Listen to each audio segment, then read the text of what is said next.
Good morning आप सभी को एंड मेरा नमस्कार आप सभी को। जैसे कि आप सभी को पता है कि इसके पहले का जो वीडियो था वो बोर्ड एग्जाम की नोटबुक कैसे राइट करते हैं उसके बारे में था। ठीक है, आज का वीडियो जो होगा वो पूरा स्टडी रिलेटेड होगा, जिसमें हम लोग 10th क्लास के जो लाइट चैप्टर है, जो कि चैप्टर नंबर 1 है। लाइट चैप्टर का नेम हमारा लाइट है, जिसके अंदर reflection of light and refraction of light आते हैं। ठीक है, जो आज हम लोग पढ़ेंगे वो रिफ्लेक्शन ऑफ लाइट का कुछ पार्ट करेंगे।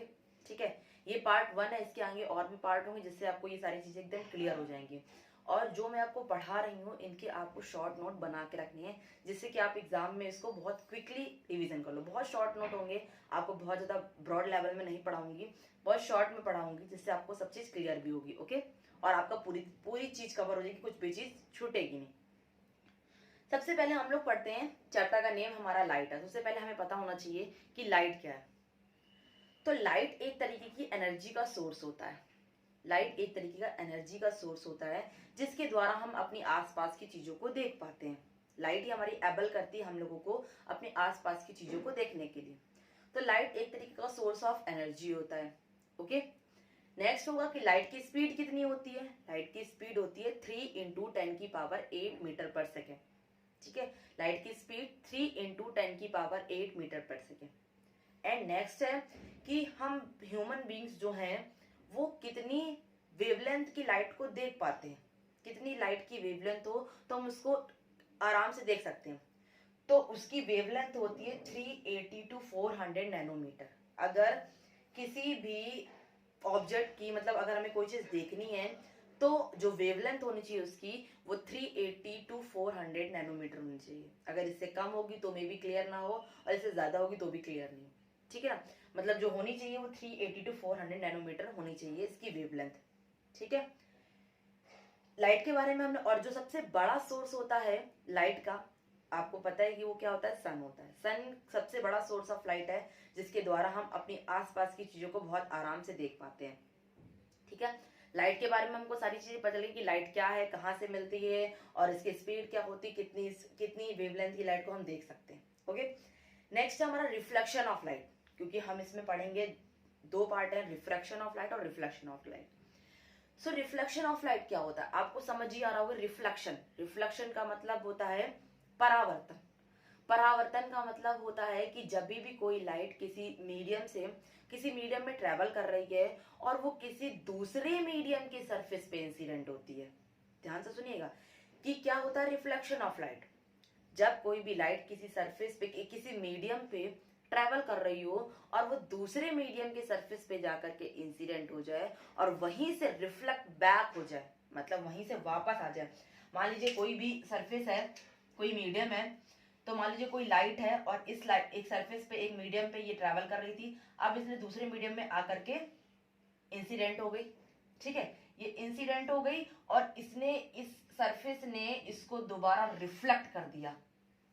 सो इसी फिनोमेनन को क्या बोलते हैं, रिफ्लेक्शन ऑफ लाइट। इसी घटना को क्या बोलेंगे, रिफ्लेक्शन ऑफ लाइट।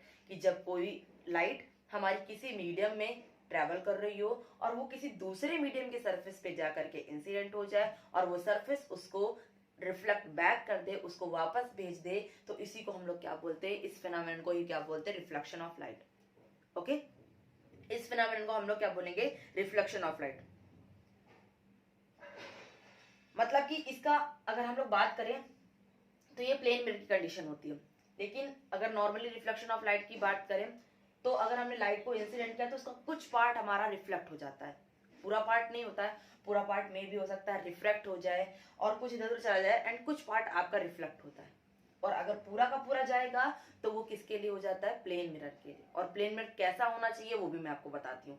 ठीक है, नेक्स्ट हम लोग बताते हैं कि ऐसे सरफेस होंगे जिस सरफेस में हमारी लाइट रिफ्लेक्ट सबसे ज्यादा करेगी, और कुछ ऐसे सरफेस होंगे जहां पर हमारी लाइट कम रिफ्लेक्ट करेगी। तो ऐसे सरफेस जहां पर लाइट हमारी सबसे ज्यादा रिफ्लेक्ट करती है, तो वो सरफेस हमारे कैसे होते हैं, पॉलिश और स्मूथ सरफेस। अगर कोई भी सरफेस हमारा पॉलिश है, स्मूथ है, बहुत सॉफ्ट है, तो वो सरफेस में लाइट ज्यादा से ज्यादा रिफ्लेक्ट करती है। ओके, एंड अगर कोई सरफेस ऐसा है जो थोड़ा खुरदुरा टाइप का, थोड़ा रफ टाइप का है, वहां पर हमारी लाइट बहुत कम रिफ्लेक्ट करती है। ठीक है ना, जैसे कि अगर हम किसी भी ग्लास है, कोई भी ग्लास और उसके एक तरफ पॉलिश कर दें, एक साइड पॉलिश कर दें, तो वो हमारा स्मूथ सरफेस कहलाएगा और उसमें लाइट हमारी ज्यादा रिफ्लेक्ट करेगी। आपने देखा है कि आप अपने चमचमाते हुए बर्तन को देखो तो लाइट कितनी ज्यादा उस पर रिफ्लेक्ट होती है, क्योंकि वो स्मूथ सरफेस है। और किसी रफ सरफेस से, व्हाइट शीट का पेपर ले लो आप, वॉल, अपने घरों की दीवार होती है जो, अगर उसको देखो तो उसमें लाइट कम रिफ्लेक्ट करती है। तो आपको पता होना चाहिए कि लाइट रिफ्लेक्ट सबसे ज्यादा कहाँ करेगी, स्मूथ सरफेस पे, शाइनी सरफेस पे, और सबसे कम करेगी रफ सरफेस पे। उसके बाद हम लोग बोलेंगे कि रफ सरफेस में जो रिफ्लेक्शन होता है वो सभी डायरेक्शन में होता है, मतलब हर डायरेक्शन में वो चलेगा, जबकि स्मूथ और शाइनी सरफेस में क्या होगा कि वो एक पर्टिकुलर डायरेक्शन में जाएगी। क्लियर हो गया। नेक्स्ट अगर हम बोले तो जो रिफ्लेक्शन के लिए सबसे अच्छी डिवाइस यूज की जाती है वो होती है मिरर। रिफ्लेक्शन के लिए सबसे अच्छी डिवाइस यूज होती है वो होती है मिरर। मिरर से ही हम लोग रिफ्लेक्शन ऑफ लाइट को पढ़ते हैं।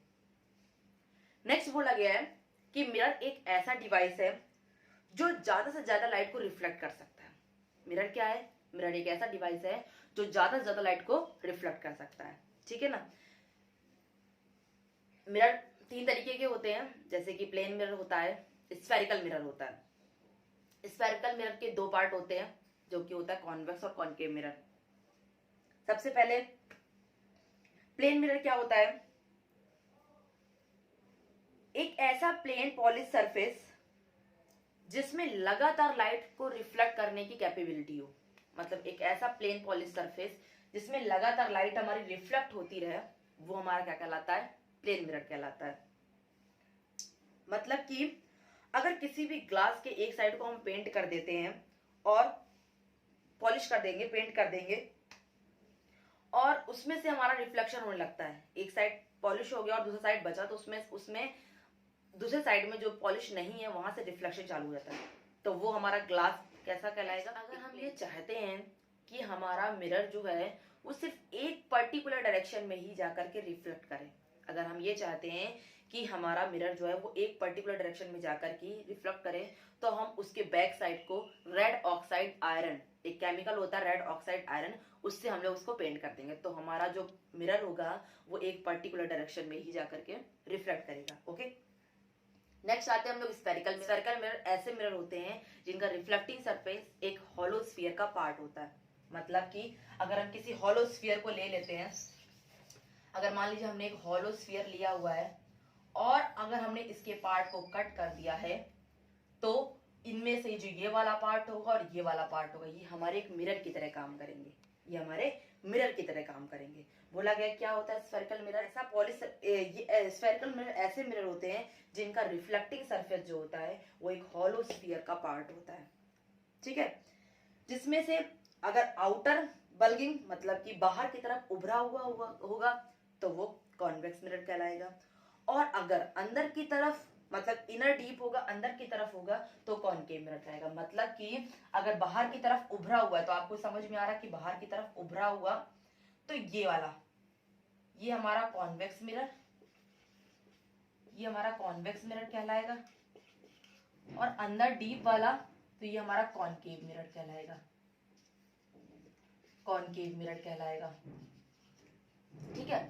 याद रखिएगा, बोला गया बाहर का बल्गिंग पार्ट, तो बाहर का बल्गिंग मिरर लिखा है, इसको बाहर के बल्गिंग पार्ट की वजह से इसको हमने कॉन्वेक्स मिरर लिखा है, और इसके अंदर के इनर डीप पार्ट की वजह से हमने इसको कॉनकेव मिरर लिखा है। जिसकी वजह से लिखा, कभी उसको पॉलिश नहीं करेंगे, याद रखिएगा, जिसकी वजह से लिखा उसको कभी भी पॉलिश नहीं करेंगे। इसमें कॉन्वेक्स मिरर किस वजह से है? बाहर के बल्गिंग पार्ट की वजह से, तो बल्गिंग पार्ट को छोड़ करके अंदर वाले पार्ट को क्या कर देंगे? पॉलिश कर देंगे।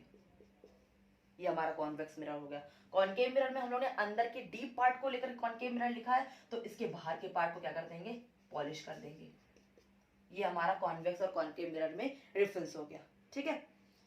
बोला गया कॉन्वेक्स मिरर क्या होता है? सिंपल सी डेफिनेशन है, कॉन्वेक्स मिरर एक ऐसा मिरर होता है जिसमें बल्गिंग पार्ट हमारा रिफ्लेक्टिंग सरफेस होता है और इनर डीप पार्ट हमारा क्या होता है? पॉलिश होता है।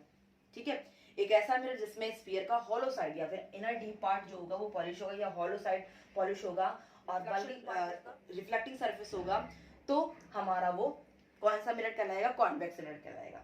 कॉनकेव मिरर की बात करते हैं तो सिंपल सी डेफिनेशन दिख रही है कि ऐसा मिरर जिसमें बल्गिंग पार्ट हमारा पॉलिश हो और अंदर का डीप पार्ट जो है वो रिफ्लेक्टिंग सरफेस हो, वो हमारा कॉनकेव मिरर कहलाता है। याद रखिएगा, जो पॉलिश सरफेस होगा वो रिफ्लेक्टिंग सरफेस कभी नहीं होगा, उसके अपोजिट वाला रिफ्लेक्टिंग सरफेस होगा। अगर इनर पार्ट पॉलिश है तो बल्गिंग पार्ट रिफ्लेक्टिंग सरफेस होगा, और अगर बल्गिंग पार्ट पॉलिश है तो इनर पार्ट हमारा रिफ्लेक्टिंग सरफेस होगा।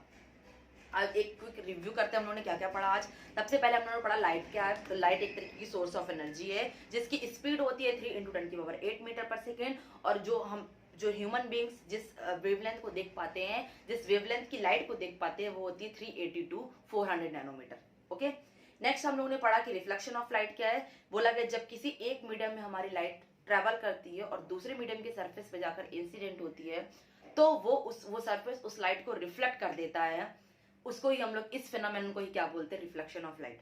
ठीक है, रिफ्लेक्शन ऑफ लाइट सबसे ज्यादा किस में होता है, स्मूथ और पॉलिश सरफेस पे होता है। सबसे कम किस में होता है, रफ सरफेस में होता है।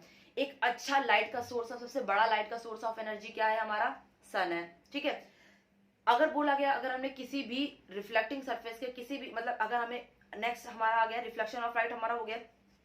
उसके बाद अगर हम लोग बात करते हैं तो रिफ्लेक्शन ऑफ लाइट को मतलब एक ऐसी डिवाइस जिसमें रिफ्लेक्शन ऑफ लाइट को हम लोग पढ़ सकते हैं तो वो होता है मिरर। एक ऐसी डिवाइस जिसमें रिफ्लेक्शन ऑफ लाइट को हम लोग पढ़ेंगे वो मिरर होगा।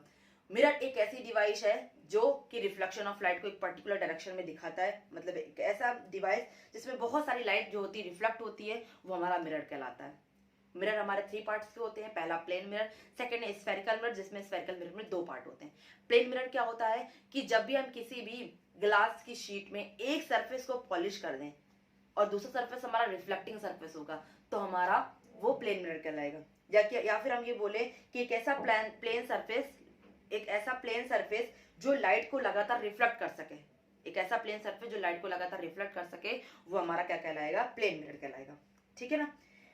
नेक्स्ट बोला गया कि एक ग्लास सरफेस अगर हम कोट कर दें, मतलब एक ग्लास सरफेस को अगर हमने कोट कर दिया सिल्वर एंड ब्राइटली पॉलिश, तो वो बेस्ट हमारा प्लेन मिरर की तरह काम करेगा। अगर हमने एक ग्लास सरफेस को सिल्वर और ब्राइटली मतलब ब्राइटली कलर से, सिल्वर कलर से हमने अगर उसको पॉलिश कर दिया तो हमारा प्लेन मिरर की तरह काम करेगा। ठीक है, अगर हमें किसी मिरर में रिफ्लेक्शन ऑफ लाइट को एक पर्टिकुलर डायरेक्शन में दिखाना है तो वो हमारा, अगर हमें किसी भी प्लेन मिरर की रिफ्लेक्टिंग सरफेस को रिफ्लेक्शन को एक पर्टिकुलर डायरेक्शन में दिखाना है तो उसके बैक साइड को हम रेड ऑक्साइड आयरन, एक केमिकल होता है, उससे पॉलिश कर देंगे। नेक्स्ट स्फेरिकल मिरर क्या होता है। स्फेरिकल मिरर एक ऐसा मिरर होता है जो कि एक हॉलो स्फीयर का पार्ट होता है, जिसका रिफ्लेक्टिंग सरफेस एक हॉलो स्फीयर का पार्ट होता है। क्या बोला गया, क्या होता है स्फेरिकल मिरर ऐसे मिरर होते हैं जिनका रिफ्लेक्टिंग सरफेस जो होता है वो एक हॉलो स्फीयर का पार्ट होता है।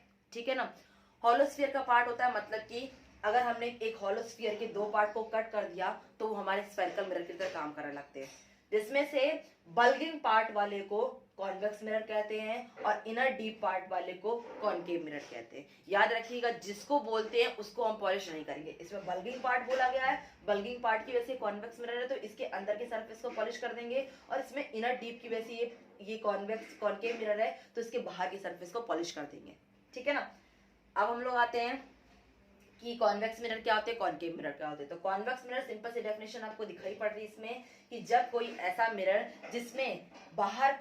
जिसमें अंदर का डीप पार्ट पॉलिश हो और बाहर का बल्गिंग पार्ट रिफ्लेक्टिंग सरफेस की तरह काम करे, वो हमारा कॉन्वेक्स मिरर कहलाता है। ठीक है ना, जिसमें एक ऐसा मिरर जिसमें अंदर का डीप पार्ट जो है पॉलिश हो और बाहर का बल्गिंग पार्ट रिफ्लेक्टिंग सरफेस हो, वो कॉन्वेक्स मिरर कहलाता है। कॉनकेव मिरर की बात करें तो एक ऐसा मिरर जिसमें बल्गिंग पार्ट पॉलिश हो और अंदर का डीप पार्ट रिफ्लेक्टिंग सरफेस की तरह काम करे, वो हमारा कॉनकेव मिरर कहलाता है। ओके, आई होप आपको ये सारी चीजें बहुत अच्छे से क्लियर हो गई होंगी। अब मैंने जो भी बताया इसको आप एक शॉर्ट नोट बना लीजिएगा, जिससे आप एग्जाम में या अपने अभी आने वाले एग्जाम में बहुत अच्छे से कर पाओगे। ओके, आई होप आपको ये वीडियो बहुत अच्छा लगा होगा।